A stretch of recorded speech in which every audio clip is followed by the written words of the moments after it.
చందమామ కథ. తలరాత. కలహభోజుడు నారదుడు ఒకసారి భూలోక పర్యటనకు వచ్చాడు. లోక కళ్యాణం కోసం భూలోకంలో కొన్ని కలహాలు సృష్టించాడు. అనంతరం ముందుగా కైలాసానికి, ఆ తర్వాత వైకుంఠానికి, చివరిగా తన నివాసమైన సత్యలోకానికి వెళ్లే ప్రయత్నాల్లో ఉన్నాడు. ఒకరోజు నారదుడు ఒక సముద్రం ఒడ్డు నడుస్తున్నాడు. ఇక ఎవరెవరి మధ్య కలహాలు సృష్టించాలా అని ఆలోచిస్తూ నడుస్తున్న నారదుడి కాలికి ఏదో తగిలింది. దాంతో నారదుడు ఒక్కసారిగా పడబోయాడు. కానీ పడిపోకుండా తనను తాను అదుపు చేసుకున్నాడు. ఆ తర్వాత ఇంతకీ తన కాలికి తగిలిందేమిటా అని నారదుడు చూశాడు. అది ఒక మానవ కపాలం. నారదుడు ఆశ్చర్యపోయాడు. మానవ కపాలం శ్మశానంలో ఉండాలి గాని ఇలా సముద్రం ఒడ్డున ఉందేమిటా అనుకున్నాడు. అసంకల్పితంగా ఆ కపాలాన్ని తన చేతిలోకి తీసుకున్నాడు. ఈ కపాలం ఇక్కడే ఉంటే వేరే ఎవరి కాలికైనా తగిలి పడిపోతారు, దూరంగా విసిరేస్తాను అనుకున్న నారదుడు దాన్ని దూరంగా విసిరేయబోయాడు. అలా విసిరేయబోతుండగా నారదుడు దృష్టి ఆ కపాలం నుదుటి మీద పడింది.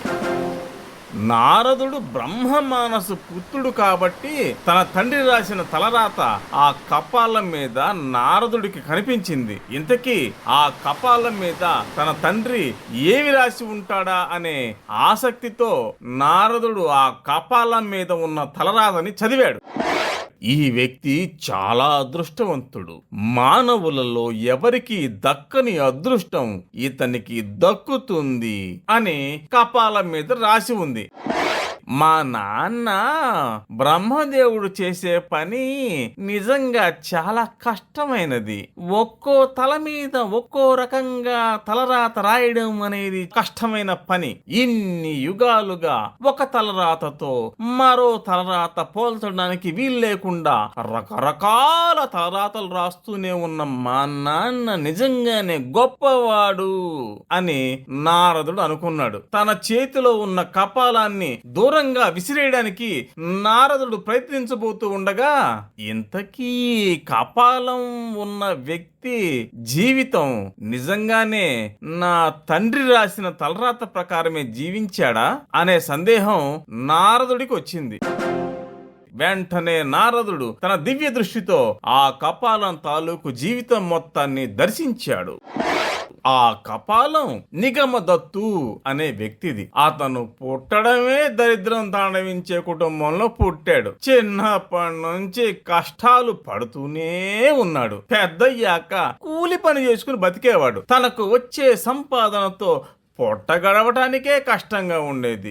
డబ్బు లేకపోవడం వల్ల అతనికి పెళ్లి కూడా కాలేదు. 50 ఏళ్ల వయసు వచ్చే వరకు తీవ్రమైన దుర్భర దారిద్ర్యాన్ని అనుభవించి అతను ఇక ఆ దారిద్ర్యాన్ని దురదృష్టాన్ని భరించలేకపోయాడు. చివరికి జీవితం మీద విరక్తి చెంది సముద్రంలో దూకి ఆత్మహత్య చేసుకున్నాడు.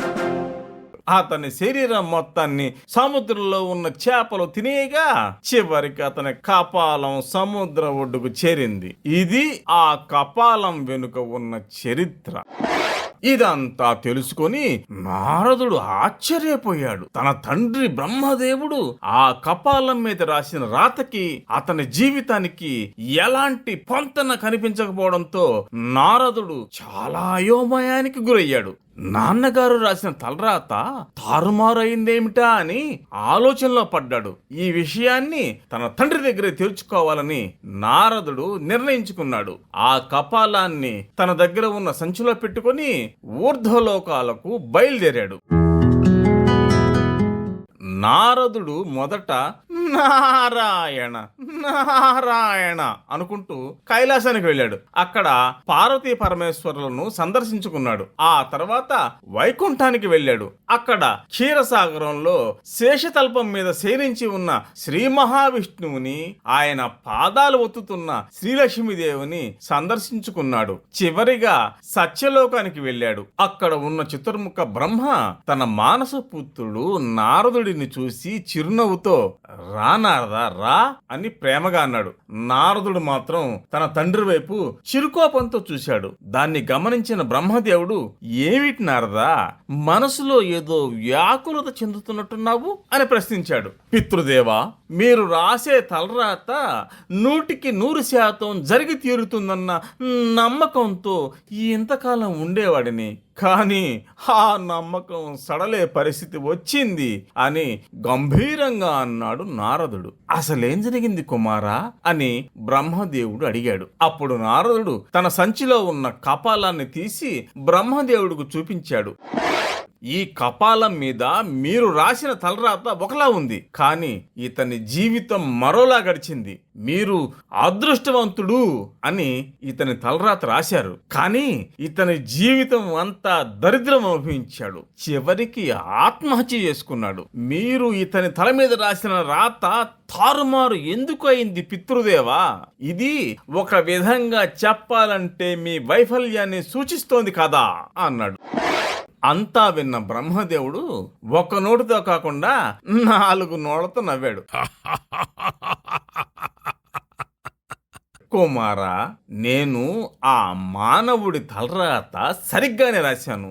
అతను జీవించి ఉన్నంత కాలము దరిద్రాన్ని అనుభవించాడు, మరణించిన తర్వాత అదృష్టవంతుడు అయ్యాడు అన్నాడు. అదెలా పితృదేవా అని అడిగాడు నారదుడు. సముద్రంలో దూకి ఆత్మహత్య చేసుకున్న అతని కపాలం నీలాంటి పరమ పవిత్రుడైన సర్వసంగ పరిత్యాగి కాలికి తగలటం అదృష్టం కాదా? ఆ తర్వాత నువ్వు ఆ కపాలాన్ని చేతిలోకి తీసుకోవడం అదృష్టం కాదా? నువ్వు ఆ కపాలాన్ని కైలాసానికి, వైకుంఠానికి, ఇప్పుడు సత్యలోకానికి తీసుకురావడం, ఇవన్నీ ఎంత అదృష్టమైన విషయాలో నీకు అర్థం కాలేదన్నారదా?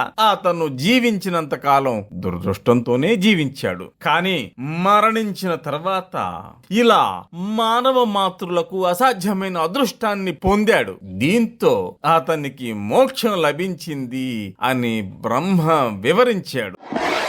దాంతో నారదుడికి జ్ఞానోదయం కలిగింది.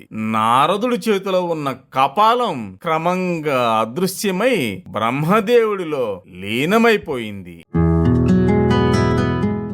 ఈ కథ చివరిదాకా మీరు వింటున్నారంటే మీకు ఈ కథ నచ్చిందనే అర్థం. కాబట్టి మా ఛానల్ని సబ్స్క్రైబ్ చేసుకోండి.